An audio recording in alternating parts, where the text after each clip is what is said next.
establo más pobre en Belén, una madre que arrulla a un bebé con un canto de adoración, admirada de poder tener en sus brazos a su Salvador.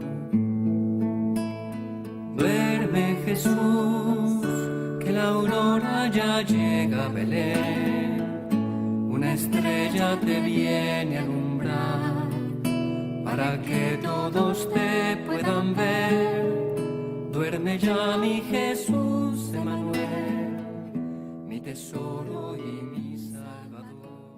Hola hermanos, el día de hoy es 6 de enero del 2025, es lunes después de Epifanía, ¿ok? Insisto, hay varios lugares como en España, en la misma Roma, ¿no?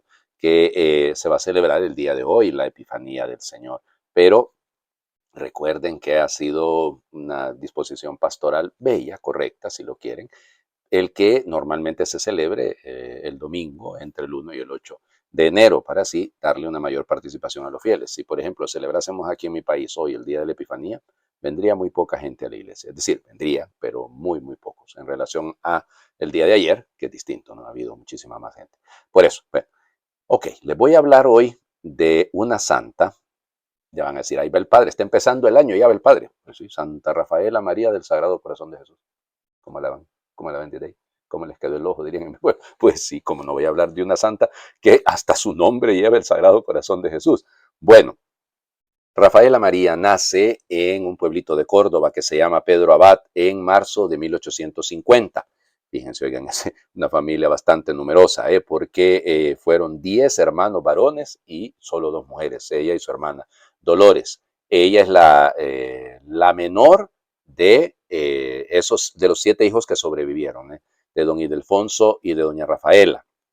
El papá era el alcalde de ahí del pueblo. Era una familia bien privilegiada, pero vamos, con una profunda fe católica. Cuando ella tiene apenas, yo creo que no había alcanzado ni siquiera los 4 años, cuando muere su papá, murió de cólera.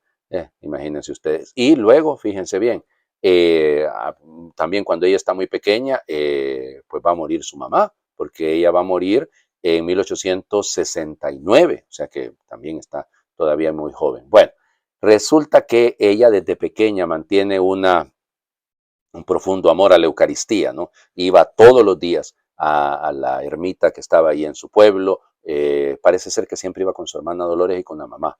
Bueno, luego hace voto de permanecer casta, ya a los 15 años, cuando tiene 19, como les digo, muere la mamá en 1869. Y bueno, ay Dios mío, muy complicado, ¿no? Por todo lo que se les viene a ellos. Pero bien, ella en 1875, junto con su hermana Dolores, empiezan a vivir en una sociedad religiosa que se llama Sociedad de María Reparadora.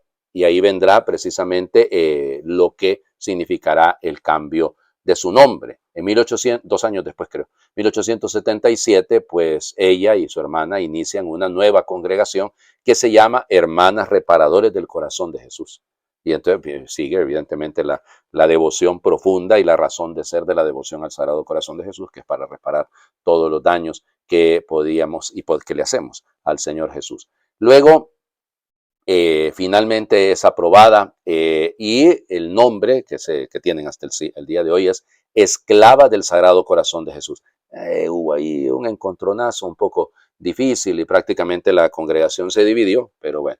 Y fíjense, un detalle también muy importante, que esta congregación tiene como espiritualidad la espiritualidad ignaciana, la espiritualidad jesuita, la de San Ignacio de Loyola. Bueno, y entonces, ya les digo, se fueron extendiendo por todas partes.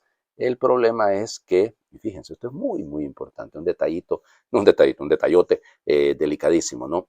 Ella, que es la superiora, entra en desavenencias con con el Consejo de Gobierno de las Esclavas del Sagrado Corazón de Jesús, y entonces pues tiene que dejar el cargo. Renuncia en 1893 y entonces su hermana, que había cambiado su nombre de Dolores a María del Pilar, ella pasa a ser la superiora general. Ella se retira a Roma y ahí va a permanecer durante 32 años, aislada prácticamente, sin ningún cargo en la congregación que ella misma había fundado. Y entonces ahí, pues sencillamente, lo que dicen los biógrafos, que pasó horas de horas de horas delante del Santísimo Sacramento. Y ahí tratando de reparar todos los daños que se ha hecho al Sagrado Corazón de Jesús. Y ya les digo, dicen que era una persona de muy buen humor, muy alegre, y por eso, fíjense, es una cosa extraordinaria, pero ahí se va quedando ella aislada completamente, muere al comienzo pues, del año de 1925 y el 6 de enero. Lo que pasa es que las hermanas la celebran el 18 de mayo, porque el 18 de mayo fue la fecha de la beatificación, ¿no? En 1952 fue beatificada ella, pero por el Papa Pío XII y fue canonizada por San Pablo VI en 1977, en enero de 1977. Pero ya les digo, ellas la celebran normalmente el 18 de mayo por la fecha de la beatificación, pero realmente ella murió un 6 de enero. Y como en este caso nosotros no estamos celebrando la Epifanía, pues entonces yo creo que conviene hablar de ella. Vamos a las lecturas del día de hoy. Seguimos siempre en la primera carta del apóstol San Juan. Yo creo que está de más decírselos. Capítulo 3, versículo 22, hasta el capítulo 4, versículo 6. Ya estamos llegando a aquel núcleo central de esta primera carta de Juan. Queridos hijos, puesto que cumplimos los mandamientos de Dios y hacemos lo que le agrada, ciertamente obtendremos de él todo lo que le pidamos. Ahora bien, este es su mandamiento, que creamos en la persona de Jesucristo, su Hijo, y nos amemos los unos a los otros, conforme al precepto que nos dio. Quien cumple sus mandamientos permanece en Dios y Dios en él. En esto conocemos por el Espíritu que él nos ha dado que él permanece en nosotros.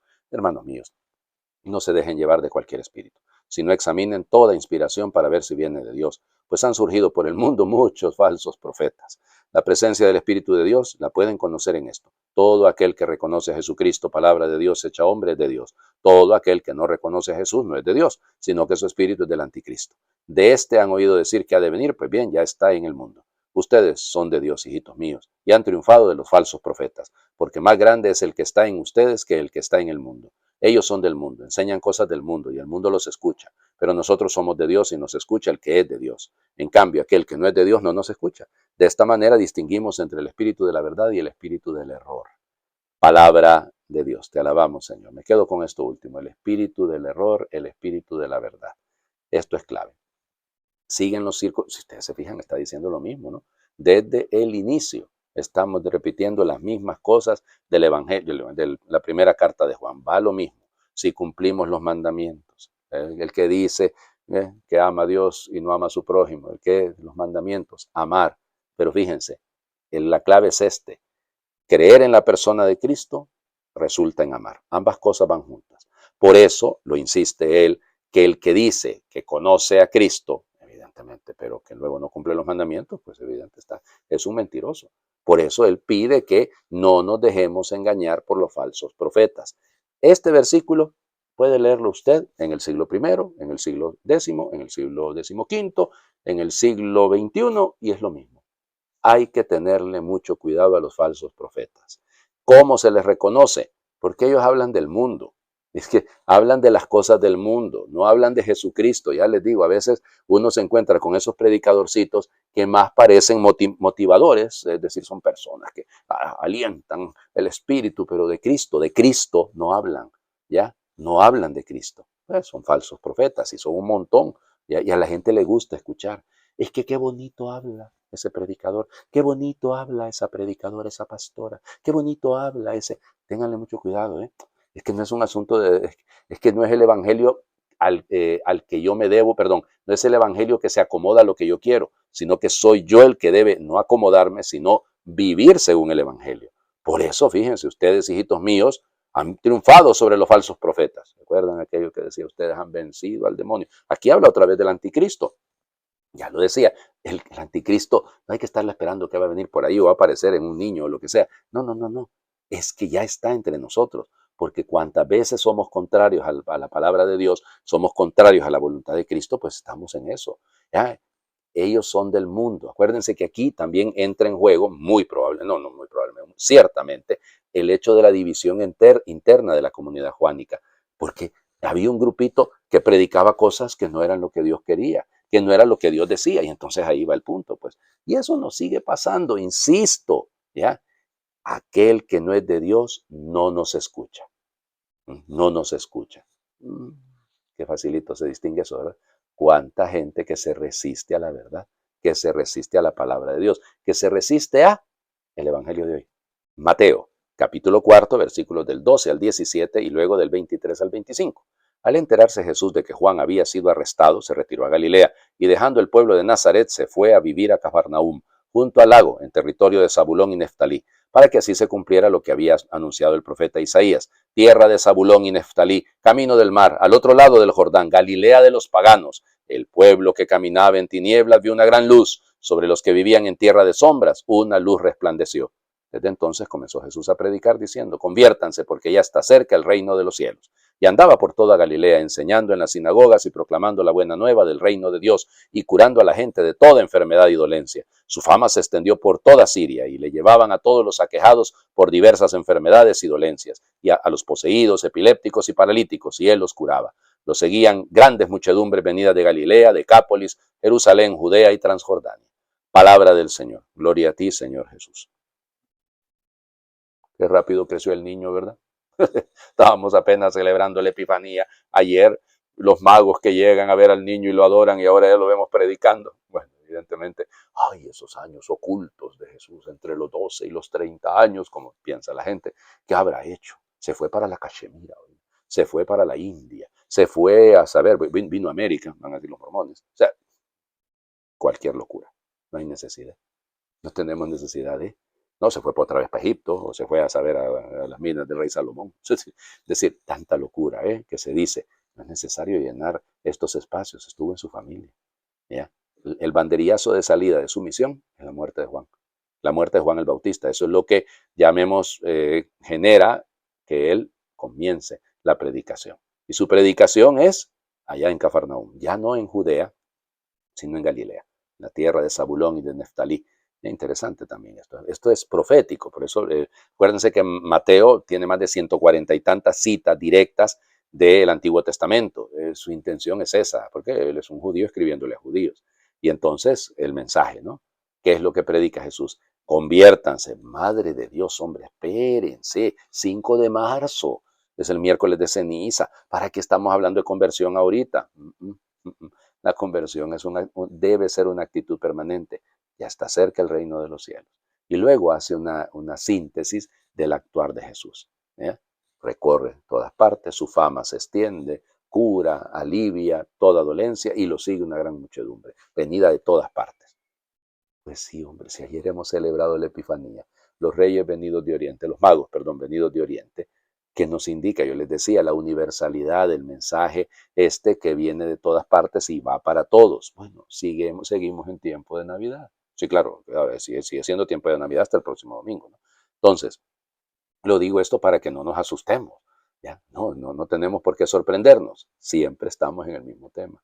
Este niño que ha nacido, que se nos ha dado, es para el mundo entero. Es para todos. Lo decíamos en la en la solemnidad de Santa María, Madre de Dios, con el salmo que se cantaba precisamente. Pues sí, porque todos los pueblos verán. Claro, entonces el mensaje sigue siendo la llamada a la conversión, la llamada a la sanación, la llamada a escuchar la palabra de Dios, porque el reino está cerca. No solo es para este grupito de gente buena, solo para los catoliquitos, no, Señor.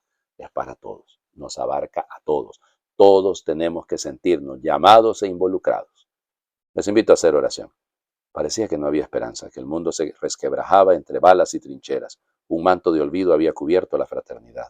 Un hombre encaraba a otro a cara de perro, a grito de odio. Cada quien peleaba desquiciado por reforzar su puerta, por elevar su tapia, por aislar su parcela. Recelosos se miraban de soslayo los vecinos. Un silencio agobiante envolvió los corazones. Cada ciudad se transformó en un inmenso carnaval que enmascaraba la verdad tras muecas pintadas, hasta que llegó el profeta. Su sentencia firme rompió el embrujo. Miren, que llega su Dios. Lo dijo bajito, lo repitió más fuerte, y otras voces se sumaron a la suya. Como un río poderoso, el verbo se hizo promesa y despertó la ilusión dormida. Nadie podrá evitar que el amor tenga la última palabra. Amén. Señor esté con ustedes y les bendiga a Dios por intercesión de Santa Rafaela María del Sagrado Corazón de Jesús, el que es Padre, Hijo y Espíritu Santo, y su bendición descienda y les acompañe siempre. Feliz lunes para todos.